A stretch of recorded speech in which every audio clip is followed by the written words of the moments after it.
What's going on, everyone? College Lefty, and in this video I'm going to talk about how I built my team in MLB The Show 20. First things first, I did spend some additional money on Stubs. In total, I spent $220 pre-ordering the digital deluxe version of the game. I spent about $110 after taxes and everything, and then I also spent an additional $120. So I guess right around $230, $235 to be exact, but without taxes and everything, $220. It depends on how you want to look at it. But I wanted to start off with this opening cutscene because I know that this is something that's really cool into the game. I checked it out initially when I started opening up my pre-order bonuses, but I didn't talk about how much money I put in. I didn't talk about why I did so. And the main reason is because of your guys' support. I want to thank you all for your continued support on watching some of these videos, as well as I've been able to receive an income through them and save up my money that way. I've also worked hard to earn a new job recently, so I wanted to kind of put a little bit of money to save some time for grinding out the game. As you can see, I'm a bronze level 13. I've only played a handful of games of ranked seasons. I have been looking at the comment section and listening to your feedback, reading your guys' feedback. I know I have to turn down the commentators a little bit more. I like listening to the sound effects of the game, but I want to try and turn down the commentary a little bit more so that way you can hear me speak a little bit more efficiently. But anyway, right here we're looking at the team right here. We have Mickey Mantle in the leadoff spot, Mike Trout, Joey Gallo, Ketel Marte, Gleyber Torres, David Ortiz, Aaron Judge, Mitch Garver, Eugenio Suarez, Juan Soto, Chris Bryant, Fernando Tatis, JD Martinez. Now, some of these cards I received out of packs and gold choice packs, like Mike Trout, Joey Gallo, I just recently packed, but I purchased him off the market, as I also purchased Gleyber Torres off the market. Some of these special edition diamonds, I've tried all of them out. The reason being is I wanted to have these guys ready and on the team initially to make content with some of the better players. I know I don't have an all diamond team. I don't have all of the collections done or anything like that, but I did put a little bit of money and I wanted to show you how I built my team and also talk a little bit about how to make some stubs in this video by flipping cards throughout the community marketplace. Some of those comments have popped up in the comments section, so I want to touch on that a little bit. And then I'll also post a Twitter clip later on. But we have this starting pitching staff as well as these guys in the bullpen. I need to upgrade my right-handed relievers a little bit more. We're using Mariano Rivera, Roberto Osuna, Kenley Jansen for the most part. I need a fourth solid right-handed reliever. I do have some other guys on the bench, or I guess in the queue waiting to pitch. If everybody's tired, you always want to have a couple extra arms in the bullpen, whether they're just reserve bullpen arms that you can throw in there if everybody's gassed, if you play a long extra inning game, or if your starting pitchers are completely gassed as well, you want to have a couple other guys. Now, I'm lacking in this department for closing pitchers, relief pitchers, for reserve guys that I can plug in, but as the season moves on, I'll be able to get some more of those dudes. I'll try and get that Trevor Hoffman Battle Royale reward, or however you unlock that card. I'll try and get Billy Wagner collection reward, players like that. Eventually I'll get those guys over time, but to start off, I wanted to explain how I built this team, what transactions I made on the community market, and I also have a couple bench players. These guys are mainly, I guess, bench bats, or I would use Yasmani Grandal or Wilson Contreras, Carlos Santana in the field, but I wouldn't use Nelson Cruz. I'm trying to use as many guys off the bench that have really low fielding and really good power. But for the most part, I purchased 150,000 stubs. I bought a bunch of players off the market. As you can see, I didn't really sell any players that I got out of the packs.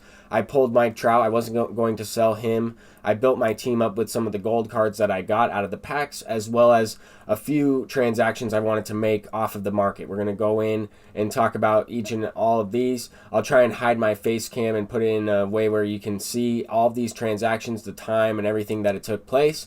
But for the most part, I was just buying players, building up my team. As you can see at the top of this screenshot right here, I started to sell off some players that I wasn't going to use, or if I got a non-sellable duplicate where I had one that was sellable, one that was not. I sold off that JD Martinez. But started to purchase a few more players, started to try a few cards out. I bought Stanton, I sold him, and ended up making a little bit of stubs, a couple hundred after the tax. I'll talk a little bit about that more in depth here in a few minutes. But for the most part, I built my team up this way. And this is where you would try and, if you're trying to flip cards on the marketplace, this is kind of what you're looking for. It does take stubs in order to make stubs. You won't be able to really do this with a lot of gold cards quite yet. But if you do find a situation where there's a large gap in between the buy now and the sell now, if you put in a buy order for 59,003 stubs, then that will replace that 59,002 stubs sell now that we see in that column. And basically, once you purchase that card, once somebody sells that card to you, you can then put that card back up on the market for 72,399 stubs, one stub lower than the current price.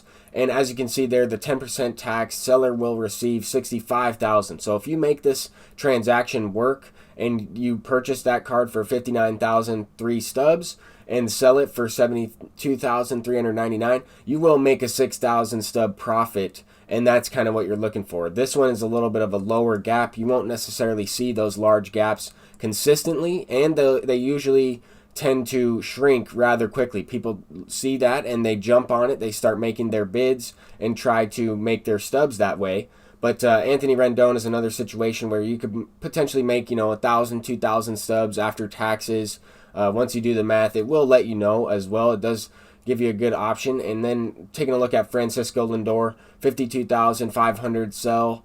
Buy order. He's up for sale for that price. And then if you have him and you're like, I don't want this Lindor card, I'm selling him right now, you would click that sell now tab and sell him for 44,006 stubs. So just a quick breakdown on that. Another good way to make stubs, if you have a significant amount of silvers in your lineup or in your inventory, you can exchange them for gold players. Now this is a little bit more risky because you can lose stubs doing this. If you exchange 4 or 5 silver cards, depending on their overall, depending on how many exchange points they're worth, then it will determine how many of those silver cards you need in order to exchange for gold. But if you pull a gold card that's going for 10,000 stubs, then you might make a significant amount of profit doing that. It's a little bit of more of a higher risk, higher reward right away by just flipping that one card. If you're able to purchase a few silvers off of the market for fairly cheap, then you can exchange them that way. But at this point in the game cycle,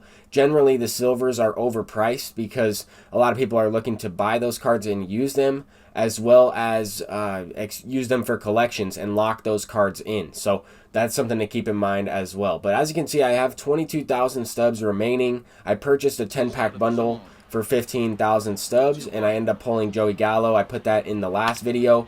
Some of this content, actually all of this content right now, you have already seen. It's just going to be a quick montage of some of the good hits and home runs that I've had recently. I uploaded a video of a 3 home run game from Mike Trout. Here are a couple of those shortened highlights and nothing but home runs in this clip. But I wanted to focus on some of the feedback that you gave me. I have tried to lower some of the volume and tried to fine-tune my settings a little bit. When I get the brand new game and I just try it out, I want to try and hear all of the commentary as well as the sound effects. I want to hear everything involved with the game.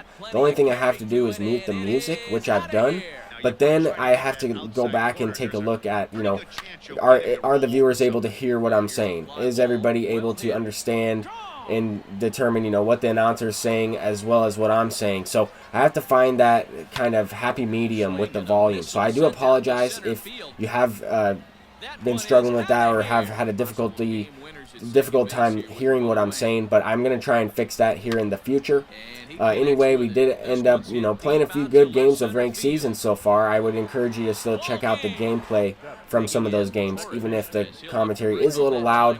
Some of the hits are really nice. The sound of the bat sounds amazing, so realistic, and a lot of people have had positive feedback on this game so far. I'm curious to see how it plays on some of the harder difficulties.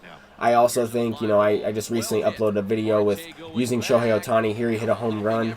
I wanted to focus on two-way players this year. Guys that can hit, pitchers that can hit, they have value for me because I like to use a 1 through 9 batting lineup that is complete. Anybody in the lineup can go deep at any time. That was a lot of home runs in that short amount of time. But if you're following me on Twitter, you'll see some of those videos quite often. I'm going to try and upload as many of those as I possibly can. Until next time, everyone, I'm College Lefty, and peace out.